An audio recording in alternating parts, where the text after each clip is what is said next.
নিশ্চয়ই দেখেছেন যে এখন সরকারকে আর সুযোগ দেওয়া যাচ্ছে না 7 দিনের মধ্যে। যে কর্নেল ওলি বললেন যে যদি 3 জন মানুষের নাম বললেন নাম উল্লেখ করে, যে ওনারা যদি ডাক দেন 20 লাখ মানুষ হবে, তারপরে সরকার 7 দিনও টিকতে পারবে না।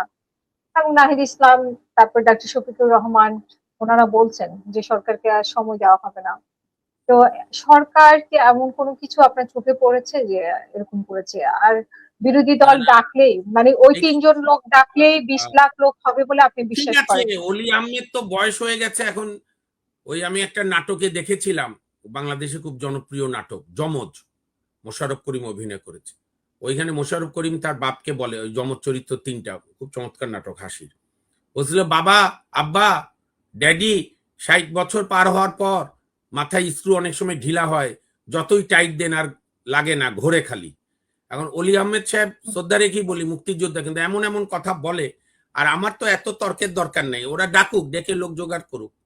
জুলাই আন্দোলনে ছদ্মবেশের জামাত ছিল, জামাতের সিনিয়র নায়েবে আমিন না কি পোস্ট বলে, পার্লামেন্টের উপনেতা বিরোধী দলের, উনি তো ওপেন বলেছে যে আমরা বিহাইন্ড দ্য ব্যাক ছিলাম, কারণ আমরা যদি, মানুষ যদি জানতো যে জামাত এই আন্দোলনে আছে সক্রিয়ভাবে, তাহলে সাধারণ মানুষ নামতো না। এটা তো জামাতের উপলব্ধি।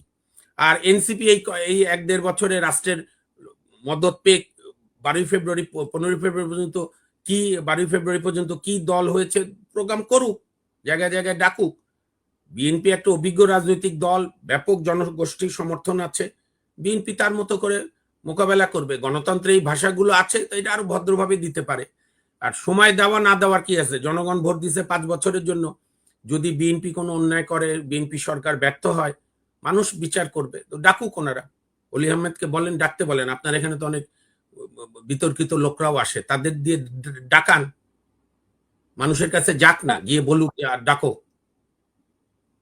না, অলি আহমেদ তো নিজে ডাকবেন না, উনি বলছেন যে নাহিদ ইসলাম। না রে ভাই, এগুলো আবার হচ্ছে নাহিদ রাজনীতি। ইসলামও তো, আচ্ছা, নাহিদ ইসলামও তো বলছে নাহিদরা যে ডাকুক না। সংস্কার গণভোট না মানলে বা সরকারের পতন ঠিক আছে, অনিবার্য। এটা বিএনপি অভিজ্ঞ রাজনৈতিক দল, যারা, আমি তো আর বিএনপি করি না, বিএনপির প্রচুর অভিজ্ঞতা আছে, বিএনপি বিএনপি কি রাজনৈতিক। প্রচুর অভিজ্ঞতার পরিচয় দিচ্ছে? এই 5 মাসে কি অনেক অভিজ্ঞতার পরিচয় দিয়েছে?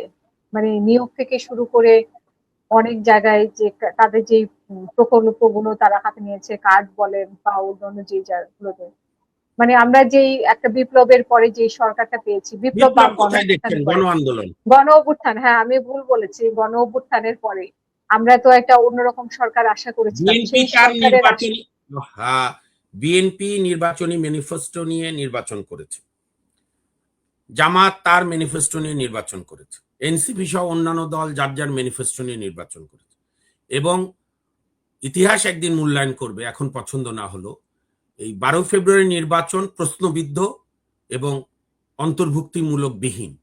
কারণ 35 থেকে 40 ভাগ জনগোষ্ঠীর আপনি ভোট দিতে সুযোগ দেননি, গণতন্ত্রের কোনো চয়েস নাই। এবং নাহিদ ইসলামদের, আপনি তাদের লোকজনকে আপনার টকশোতে আনলে জিজ্ঞেস করেন তো, তাদের কোথাও কোনো দফায় দাবি ছিল যে আওয়ামী লীগ নিষিদ্ধ করতে হবে?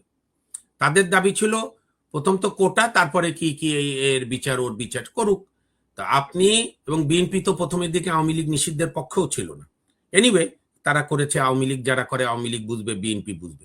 আমি একজন নাগরিক হিসেবে মনে করি নিষিদ্ধ এবং গণতন্ত্র একসঙ্গে যায় না। অতীতেও জামাতকে নিষিদ্ধ করা হয়েছিল, আওয়ামী লীগ তো 1 আগস্ট করেছিল, শেষ মুহূর্তে একটা তড়িঘড়ি করে সিদ্ধান্ত নেওয়া। কিন্তু তার আগে আমাদের সংবিধানে অনুচ্ছেদ 38-এ আপনি পড়ে দেখবেন, 72-এর সংবিধান, ধর্মভিত্তিক রাজনীতি নিষিদ্ধ করা হয়েছিল 24 বছরের পাকিস্তানি শাসনামলের নির্মম অভিজ্ঞতা থেকে। কিন্তু যেহেতু আমরা রাজনৈতিক লড়াইটা আমাদের মুক্তিযুদ্ধের পক্ষের দলগুলো করতে পারেনি, যে কারণে জামাতকে থামানো যায়নি। জামাত আগেও যা ছিল, এখনো আপনি তো আবার মনে করেন জামাত অনেক বাড়ছে। যাই হোক, আপনার কথাই ধরলাম, যে যাই হয়েছে না হয়েছে ভোটের সময় বোঝা যাবে, দলের সময়। বা জামাত একটা রাজনৈতিক মতবাদ, তার কিছু সমর্থক আছে। বিএনপিও একটা রাজনৈতিক মতবাদ, রাজনৈতিক দল, তার সমর্থক গোষ্ঠী আছে। শহীদ রাষ্ট্রপতি জিয়াউর রহমানের অসংখ্য অনুসারী, সাবেক প্রধানমন্ত্রী দেশনেত্রী বেগম খালেদা জিয়ারও অসংখ্য অনুসারী। আবার আওয়ামী লীগও একটা বিশাল রাজনৈতিক দল, বঙ্গবন্ধু আওয়ামী লীগ ছাড়া জাতিরও নেতা, কিন্তু যাই হোক, তারও একটা, আওয়ামী লীগেরও একটা বিশাল অনুসারী আছে শেখ হাসিনার, এখন তো বুঝাই যাচ্ছে। তো সুতরাং সবাইকে নিয়েই আমি মনে করি ইনক্লুসিভ রাজনীতি করা দরকার, তাহলে গণতন্ত্র মজবুত হবে, নাহলে বারবার বিপর্যয় আসবে। আর বিএনপির এখনো 6 মাসও পার হয়নি। আপনি যদি জিজ্ঞেস করেন যে কিরকম আপনার মূল্যায়ন, তাহলে আমি বলবো যে বেশিরভাগ সাংবিধানিক পোস্টে বিএনপি এখনো কোনো মনোনয়ন দেয়নি। যেমন দুদকের কোনো মনোনয়ন হয়নি, আপিল বিভাগে বিচারপতি নিয়োগ হচ্ছে না, হাইকোর্ট বিভাগে হচ্ছে না, বিচারপতি নিয়োগের আইন তারা বাতিল করলো, ইউনূস সাহেবের আইন ডিফেক্টিভ, এটা আমি মানি, কিন্তু নতুন আইন করছে না। তো বিএনপির উচিত হবে তারা যে তাদের নির্বাচনী ওয়াদা দিয়েছে সেই অনুযায়ী কাজ করবে, না হলে মানুষ ফুসবে। আর মানুষ যখন ফসে এবং এটা যতই চাপ দেন সেইটা পরে বিস্ফোরণ হয়। আমরা 90 সালে দেখেছি, 2024-এ দেখেছি, নানা সময় দেখেছি, 2006-এ দেখেছি, 1996-তে দেখেছি। শেখ হাসিনার একক নেতৃত্বেই মানুষ তত্ত্বাবধায়কের জন্য বাংলাদেশে সফল আন্দোলন করেছে, জনতার মঞ্চ। কাজেই বিএনপি, আমি এই জন্য বলছি তারা কাজ করবে কিনা এটা বিএনপি যারা করে তারা জানে। তবে আমি গণতন্ত্রে বিশ্বাসী একজন মানুষ হিসেবে প্রত্যাশা যে বিএনপি অতীত ভুলগুলো থেকে শিক্ষা নেবে। এখন পর্যন্ত আমার কাছে মনে হচ্ছে সিদ্ধান্তহীনতায় বিএনপি ভুগছে। বিএনপির সিদ্ধান্ত নেওয়ার শক্তি অর্জন করতে হবে, মানসিক এবং ইন্টেলেকচুয়াল।